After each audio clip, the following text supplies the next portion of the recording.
Pemirsa masih di IDX Session Closing dan kami juga masih menggunakan untuk bisa berpartisipasi di WhatsApp interaktif di 0812 di 8788 di 3723 seperti yang tertera di layar televisi Anda nantinya.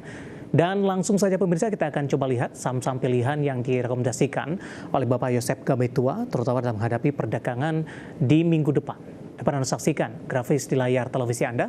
Saham pilihan pertama datang dari MPMX direkomendasikan buy dengan support yang bisa diperhatikan di level posisinya adalah di 990, resisten hingga ke 1100. MBMA tadi pun juga sempat kita ulas, juga direkomendasikan buy, supportnya di 500, resisten hingga ke 750. Sementara ada cuan juga direkomendasikan, tapi lebih ke arah buy on weakness pemirsa, 7.000 hingga ke 10.000. Range-nya cukup lebar. Sementara BRPT juga masuk ke dalam rekomendasi buy on weakness 1.200 hingga ke 1.600, dan dalam beberapa hari terakhir BRPT sudah mengalami penguatan yang cukup signifikan. Itu dia 4 saham pilihan yang direkomendasikan dan lagi-lagi keputusan investasi tetap ada di tangan pemirsa IDX Channel. Baik, kita lanjutkan kembali perbincangan bersama dengan Bapak Yosep Gabetua, Senior Analis Creative Trading System. Pak Yosep, langsung saja kita ke MPMX Pak, pertimbangannya terutama dari sisi teknikal, Anda rekomendasikan buy di level berapa? Kalau untuk MPMX sendiri ini di level sekarang nih sebenarnya level yang cukup baik untuk bisa entry karena ini harga sahamnya juga menurut saya udah terdiskon cukup besar. Dan kalau misalnya kita coba lihat sedikit ke fundamentalnya, memang kalau ngelihat dari revenue-nya ini bertambah sebenarnya relatif ke tahun lalu ke tahun sebelumnya. Jadi potensinya sebenarnya untuk pembagian dividen di bulan, biasanya sih itu di bulan Juni nanti itu akan cukup besar. Kalau nggak salah RUPS-nya ini akan dilakukan dalam waktu dekat. Jadi ketika udah diumumkan dividen per shares-nya berapa, biasanya optimismenya mulai meningkat tuh, atau misalnya mulai bergerak dengan lebih volatil. Jadi menurut saya itu pertimbangannya untuk MPMX. Buy di level berapa Pak? Untuk MPMX penutupan hari ini di 1030. Di level sekarang di 1030 sampai di level 1050 itu juga masih level entry point yang baik menurut saya. Baik, penutupan hari ini di 1030 menguat di 0,98%. Kita beralih ke saham pilihan yang kedua, Pak Yosep, ada MBMA. Tadi pun juga sempat kita ulas, kita review singkat saja. Buy di level berapa? Support Anda di 500, resisten hingga ke 750 untuk MBMA. Kalau menurut saya untuk level entry-nya di range 600 sampai 630 itu masih range yang cukup baik lah untuk kita bisa untuk jadi entry point. Dan ya ini kan sentimennya juga lagi ada. Itu nikel tadi saya bilang all time high, bukan all time high, tertinggi setahun terakhir. Ya. Mohon maaf, jadi saya ralat nih. Jadi harga nikelnya juga lagi meningkat signifikan. Jadi menurut saya ini momentum yang baik sebenarnya untuk saham seperti MBMA dan Inco. Tapi di hal ini saya lebih prefer untuk MBMA. Oke, kita beralih ke saham pilihan yang ketiga dari grup Prayogo Pangestu. Ada cuan Pak, supportnya di 7.000, resisten hingga ke 10.000. Buy on weakness di level berapa? Kemudian tren dari saham cuan di beberapa waktu terakhir. Kalau untuk saham cuan pertimbangannya seperti ini. Kalau kita lihat saham-sahamnya Pak Prayogo Pangestu yang ada di bursa itu kan ada Brand, TPIA, PTRO, BRPT dan cuan. Dua yang belum all time high itu sebenarnya ya dua saham ini. Jadi ibaratnya kalau kita mau memanfaatkan momentum kayaknya terlalu beresiko kita cari yang kita beli yang udah all time high. Jadi menurut saya pilihannya bisa antara cuan atau BRPT. Jadi kalau misalnya memang harus melihat dari dua saham ini, menurut saya ini dua saham yang cukup volatil. Jadi kalau misalnya mau entry point sebenarnya ini masih cukup lebar. Misalnya kita kasih range yang cukup lebar dari 7.500 sampai 8.000, itu menurut saya level entry point yang baik. Kalau sekarang sih ini udah 3 hari berturut-turut harga sahamnya terus naik, jadi terlalu beresiko. Lebih baik kita sabar, kita tungguin aja. Oke, terakhir masih dari grup Prayogo Pangestu ada BRPT. Dan kebetulan Pak Yosep ada 2 pertanyaan yang menanyakan BRPT ini Pak. Saya akan coba cek terlebih dahulu. Support dan resisten untuk BRPT, tidak menyebutkan nama dan lokasi.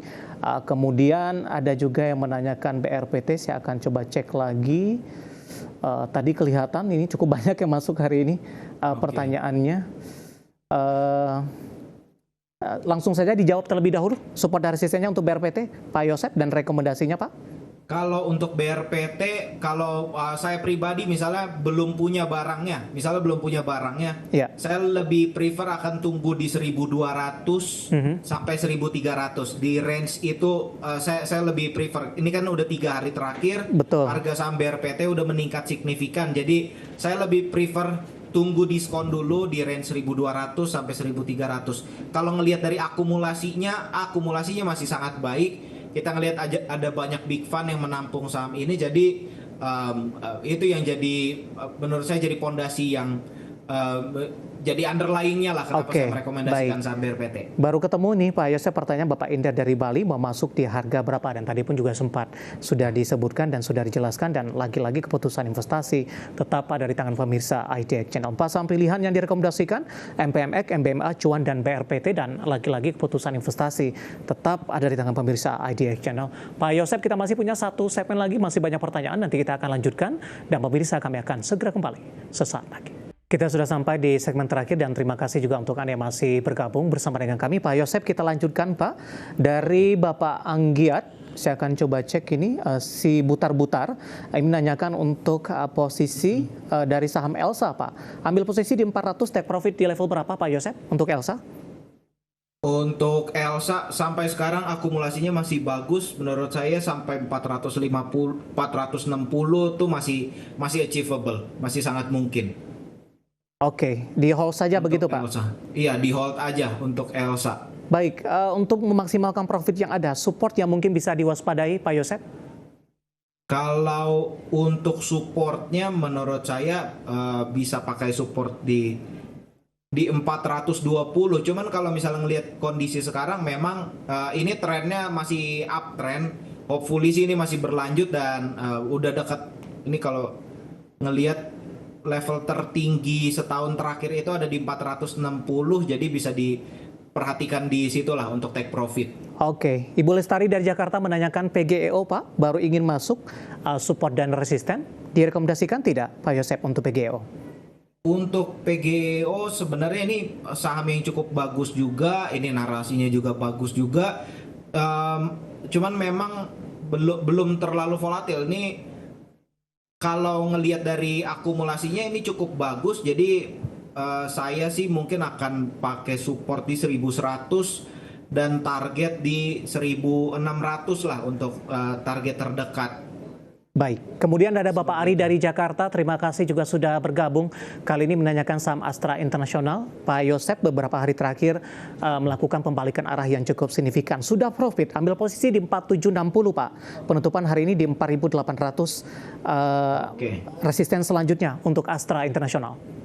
Untuk Astra International nih kalau misalnya 4760 berarti baru-baru ini tuh, baru setelah dividen baru masuk sepertinya.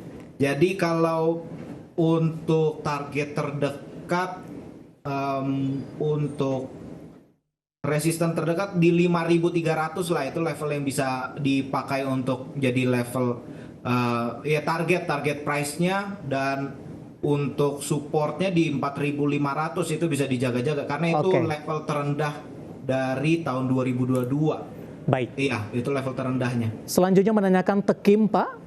TKIM nyangkut di 8.850 Pak Yosep. Penutupan hari ini di 8.550. Direkomendasikan averaging down tidak untuk Tekim? Di 8.800. Ya. Oke, berarti ini masuknya udah cukup lama dari tahun 2023 harusnya. Kalau 8.800 karena ini level tertinggi sejak Februari. Kalau menurut saya nih di hold aja, averaging down juga udah ya bisa dicoba sih sebenarnya. Ini inflow dari investor asing cukup besar, akumulasinya juga bagus. Jadi kalau mau averaging down juga menurut saya bisa dilakukan, tapi yang nggak usah terlalu banyak karena ini lagi naik signifikan udah 2 bulan 3 bulan terakhir. Di level berapa Pak kalau mau averaging down walaupun jumlahnya sedikit lebih Anda sarankan? Di 8.500 di level penutupan saat ini juga menurut saya level penutupan yang baik kok. Oke, selanjutnya ada Bapak Purnomo, terima kasih juga sudah bergabung menanyakan SMGR Pak. Direkomendasikan Oke. masuk tidak? Hari ini koreksi cukup dalam. Tadi sempat ke 4.060 level terendah di sepanjang perdagangan hari ini. Sepekan terakhir juga koreksinya cukup dalam. Sebulan terakhir dari trennya juga seperti apa, Pak Yosep? Singkat saja, Pak.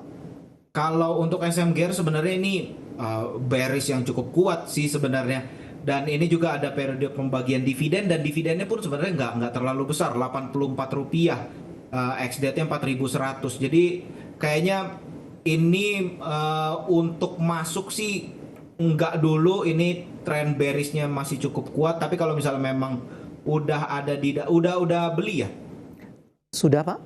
sudah beli, kalau bisa dikurangin sedikit-sedikit lah untuk SMGR kalau ngelihat trennya seperti sekarang. Baik, tapi kalau baru ingin masuk, Pak Yosep? Sebenarnya ini tren bearishnya cukup kuat menurut saya. Kalau misalnya kita mau ngelihat pembalikan tren, lebih baik tunggu ketika harga sahamnya udah konsolidasi, udah sideways Oke, dulu. baik. Itu menurut saya lebih aman ketimbang ketika tren bearishnya ini masih berlangsung. Oke, selanjutnya ada Bapak John dari Jakarta menanyakan GoTo, Pak, ditutup flat hari ini. Susah breakout ini, pergerakannya juga tidak kemana-mana untuk GoTo. Analisis Anda? Kalau untuk GoTo sebenarnya ini perhatian orang udah jauh dari saham ini. Menurut saya ini momentum yang baik sebenarnya untuk mulai masuk. Ya. Dan kayaknya akumulasinya juga udah mulai cukup besar kok. Kalau misalnya kita ngelihat dari sejak pertengahan April itu akumulasi udah cukup besar di saham GoTo. Jadi bisa dicicil belilah. Dan ini kan harga sahamnya sebenarnya udah bisa dibilang rendah banget, jadi bisa dicicil lah untuk saham Baik, GoTo. terakhir singkat saja Pak Yosep, Ibu Santi di Medan baru saja bergabung menanyakan saham Java, Pak. Apakah bisa naik ke 1.800-an? Ke 1.800, oke, Ya. tinggi sekali. Nyangkut mungkin Pak Yosep? Iya. Step by step aja dulu. Sebenarnya ini harga Java, Cepin, Main itu udah naik signifikan sebenarnya. Jadi kalau misalnya ngelihat ke 1.800 sepertinya masih kejauhan untuk kita step by step lah. Ya. Ini kalau ngelihat di level sekarang, support terdekat yang bisa diperhatikan itu di 1.300. Oke. Itu bisa dijadikan support kalau misalnya memang mau tambah posisi. Di sini bisa jadi level yang baik karena kalau ngelihat dari inflow dari investor asing ini besar banget memang untuk saham Java. Jadi saya sih cukup optimis. Averaging down, Pak?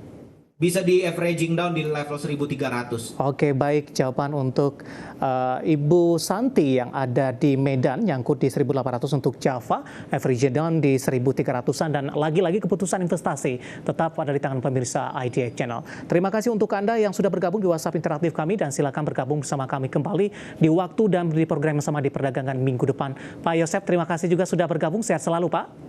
Sehat selalu, Mas David. Thank you. Baik, terima kasih ada Bapak Yosep Gabetua, Senior Analis Creative Trading System. Akhirnya, saya David San Oval dan seluruh kabar kerja yang bertugas mengucapkan terima kasih dan sampai berjumpa kembali.